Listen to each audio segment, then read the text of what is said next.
Terceira. A terceira é uma das mais antigas. Eu me lembro dela quando eu era menino, quando eu era criança. E isso faz um tempo já. Faz um bom tempo. E ela diz respeito àquela corda que supostamente era colocada nos pés do sacerdote, do sumo sacerdote, ou melhor, no calcanhar, na canela do sumo sacerdote, para que ele, ao entrar no lugar santíssimo, caso ele morresse, ele pudesse ser retirado lá de dentro. Isso não existe, não existiu. Agora, diferente das outras tradições, que não existe nem referência bibliográfica, existem duas citações do 13º século depois de Cristo, da Era Comum, que falam a respeito dessa história, tá bom? Trazem essa história.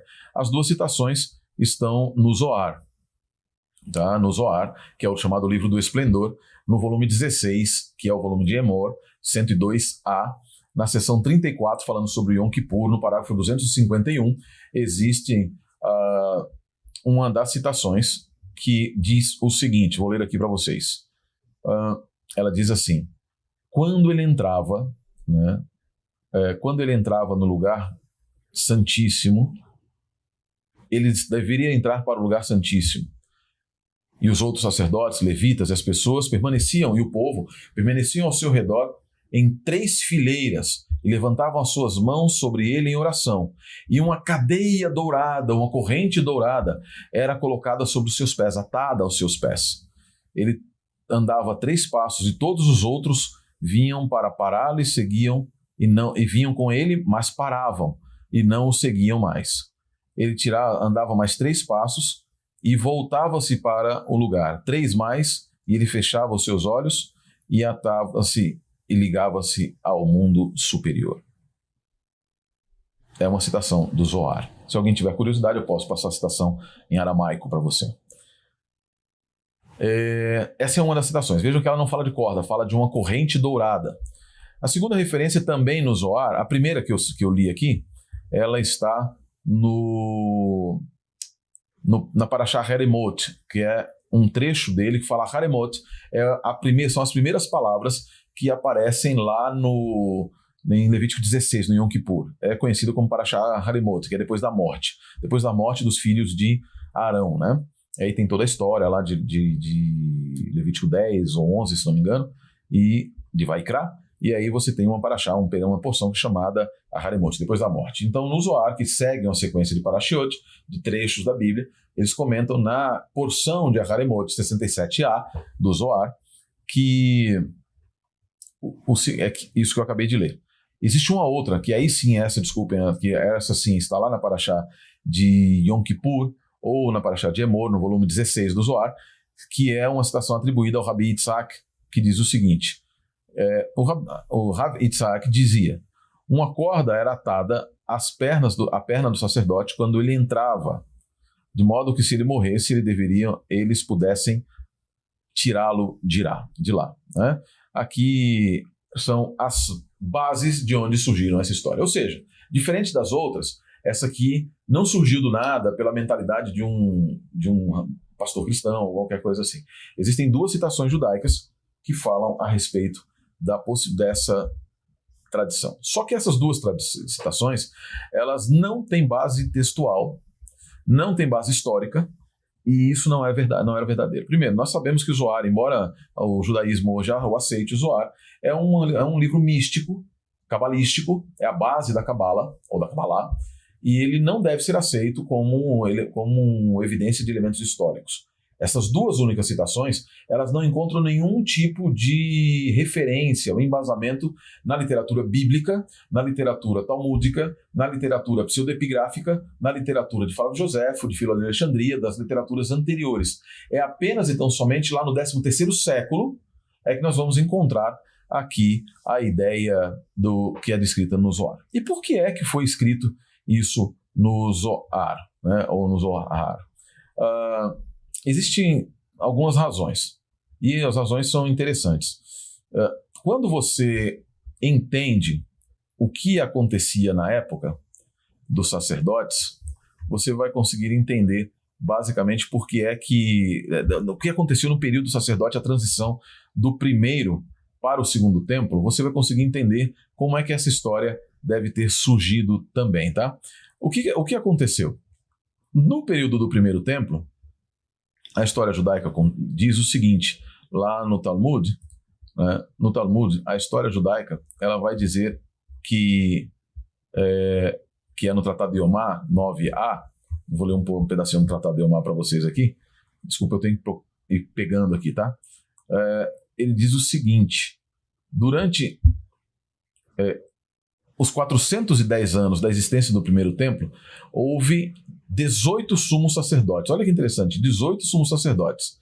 Enquanto que nos 420 anos da existência do segundo templo, houve apenas 4 sacerdotes que eram justos e mais de 300 outros que não eram dignos do trabalho e que não conseguiam terminar o primeiro ano na sua posição de sumo sacerdote. Olha que absurdo. E aí, por que é que isso acontecia?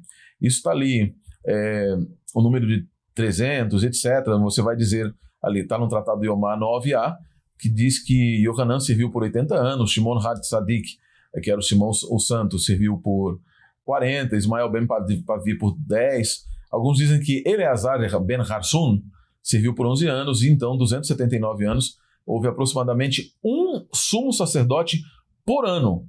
E qual é a razão? Corrupção. Qual era a razão? Eu estou lendo aqui do Talmud, tá?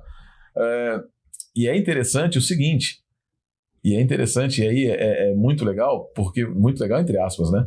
Porque quando você lê o que Rashi dizia, ele disse assim, ó, porque os sacerdotes do segundo templo davam dinheiro aos reis asmoneus a fim de comprar a posição de sumo sacerdote, estes sacerdotes iníquos não viviam um ano e outro tinha que tomar o seu lugar.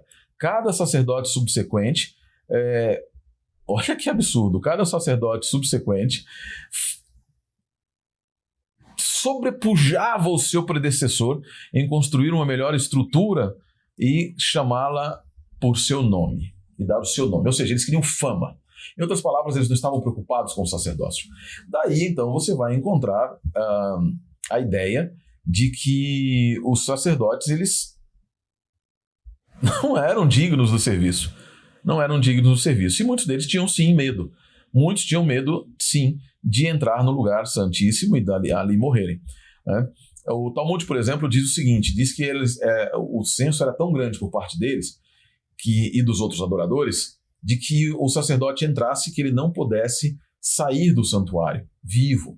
E havia o costume, então, de que ele fazia o seguinte, ele entrava, fazia uma oração e saía rapidamente para que as pessoas pudessem vir. Ele não ficava muito tempo no santuário, para que as pessoas pudessem ver que ele estava vivo. Então ele entrava e saía várias vezes. É verdade que no ritual do Yom Kippur há 7 entradas, com 5 trocas de roupas diferentes, né? E aqui a questão da roupa tem uma questão halárquica que já nos mostra que a ideia de corda ou metal, corrente, ela é imprópria, ela não existia. Por quê? Porque Deus não permitia que houvesse qualquer tipo de roupa agregado, de qualquer coisa agregada ao à roupa do sacerdote. Deus tinha dado as ordens, né? Deus tinha dado a ordem para como deveria ser feita a roupa, como deveria ser feita de todas as maneiras. Isso se chama Itur Begadim, né? Então, a sua roupa ela era simplesmente branca. Ela deveria ser completamente branca. Ela não podia ter uma corda vermelha. De maneira nenhuma. Até hoje no Yom Kippur a gente não veste vermelho. Nos rituais, etc., não pode usar vermelho. Você vai para o ritual de Yom Kippur, na comunidade judaica adventista, etc., você vai ver todo mundo ali com outras cores, geralmente o branco, mas não tem nada vermelho. A gente costuma evitar. Nas comunidades ortodoxas, então, com certeza, absoluta certeza. Né? E essa roupa não podia ser agregado nada, nenhum tipo de outra coisa. Então não podia ser agregado uma corda. Ele deveria entrar com aquela roupa que tinha sido determinada por Deus. Simplesmente essa. Pior ainda, a ideia do Zohar de que havia uma corrente dourada, porque, de acordo com o princípio halárquico, metal não podia entrar no santuário nesse sentido, porque o metal atraía. As leis de pureza não permitiam, porque de acordo com as leis de pureza do Talmud, o metal, inclusive o ouro, atraiu impureza, e ele não podia entrar no santuário com impureza, no lugar santíssimo com impureza. Então, por isso, dificilmente alguém poderia entrar no lugar santíssimo. E aí tem outra questão também. Se houvesse necessidade, porque o sumo sacerdote morreu, por que Deus mesmo não o tiraria dali? Deus tinha o poder de fazer o que ele quisesse. Né? Não existe na história judaica, e aqui eu acho um ponto interessantíssimo, não existe nem nas escrituras, nem na história judaica, nenhum sumo sacerdote, isso é remensão, algum sumo sacerdote que tenha morrido durante seus deveres no Yom Kippur. O dia do Yom Kippur era um dia de contrição de alma, cuja punição deveria vir ao final dele, e não apenas para o povo, mas inclusive com a possibilidade do sumo sacerdote.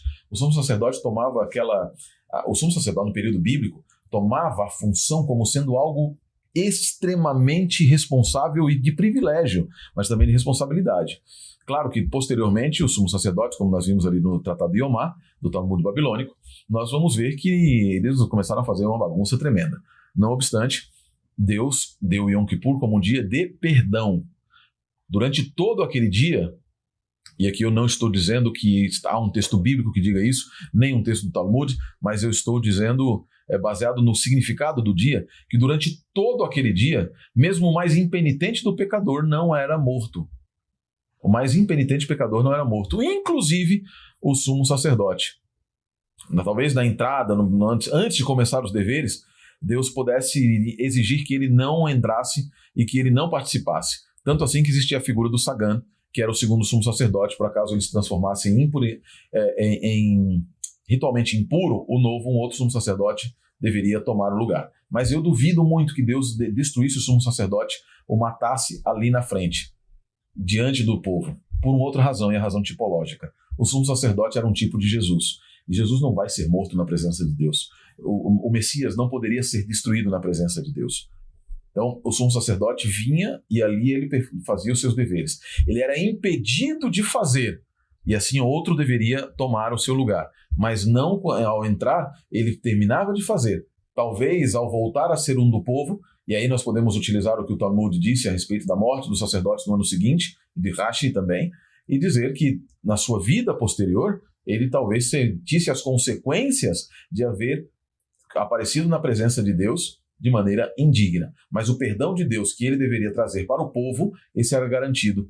Como eu penso, não me peçam nenhum tipo de citação, de referência, etc. É a minha interpretação do significado do Yom Kippur, inclusive para o sumo sacerdote. Não obstante, claro, se ele morresse, ainda havia outra possibilidade. E aí o Talmud também nos diz o seguinte: qualquer um pode entrar no santuário, que é o Heihal, seja para construir, para reparar ou para remover a impureza. E quando eles poderiam entrar? No dia seguinte ao Yom Kippur. Então, se houvesse a necessidade de... Ele morreu, um Sagan terminaria o ritual de Yom Kippur, o segundo sumo sacerdote, terminaria o ritual de Yom Kippur, esse sumo sacerdote poderia retirá-lo, ou outros no dia seguinte poderiam retirá-lo. Só para corrigir aqui, na verdade, o sumo sacerdote não poderia retirá-lo a não ser ao final do Yom Kippur, porque tocar em um cadáver o transformaria automaticamente e ritualmente impuro. Então, provavelmente, se houvesse acontecido, o corpo ficaria ali. O sumo sacerdote terminaria, entre aspas, eu acredito que nem terminaria, porque a morte terminaria ali com o Yom Kippur, mas ele terminaria o seu ritual, e os sumos sacerdotes ou os levitas no dia seguinte viriam e retirariam o sacerdote. A questão da corda tem um outro problema. A feitura do santuário mostra que havia várias camadas, a cortina não era uma só, era um tecido pesado que impediria, que faria automaticamente, se eles tentassem puxar a corda, eles iriam abrir a cortina do santuário, do lugar santíssimo, e daí eles mesmos seriam mortos também, tá bom? Então vejam, existe uma referência? Sim, é fato, existe. Existem duas referências, mas elas não podem ser aceitas e não havia, portanto, eu repito aqui as palavras do Dr. W. Nunnally, que disse o seguinte: a corda sobre o sumo sacerdote, ela é apenas uma lenda. Apenas uma lenda. Seus início obscuro na Idade Média, ela surgiu obscuramente na Idade Média e continua sendo repetida. Não pode ser encontrada em qualquer lugar na Bíblia, nos apócrifos, na literatura, nos manuscritos do Mar Morto, em Joséfo, nos pseudoepígrafos, no Talmud, na Mishnah ou em qualquer outra literatura judaica. Ela simplesmente não existe. Óbvio, como nós vimos, nós devemos restringir aqui qualquer outra literatura judaica, a literatura judaica primitiva. Claro que nós vamos ver aqui no Zohar, a literatura cabalística e mística, que ele existe, que essa referência existe. Tá bom? Então, vamos lá. Vamos deixar de lado essas histórias que foram criadas, tá? E falar apenas aquilo que é verdadeiro mesmo. De modo que, dessas três, quantas são fato e quantas são fake? As três são fake. Não existe nada na literatura judaica a respeito, na tradição judaica, a respeito dessas tradições tão queridas por muitos cristãos. A verdade deve ser pregada não apenas pelo conteúdo verdadeiro, mas de forma verdadeira. E por isso, não usem mais essas três informações até o dia em que, de repente, surja alguma literatura judaica primitiva que nos mostre que isso é verdadeiro. Até lá, não usem. Que Deus abençoe a todos. Shalom Lehitraot.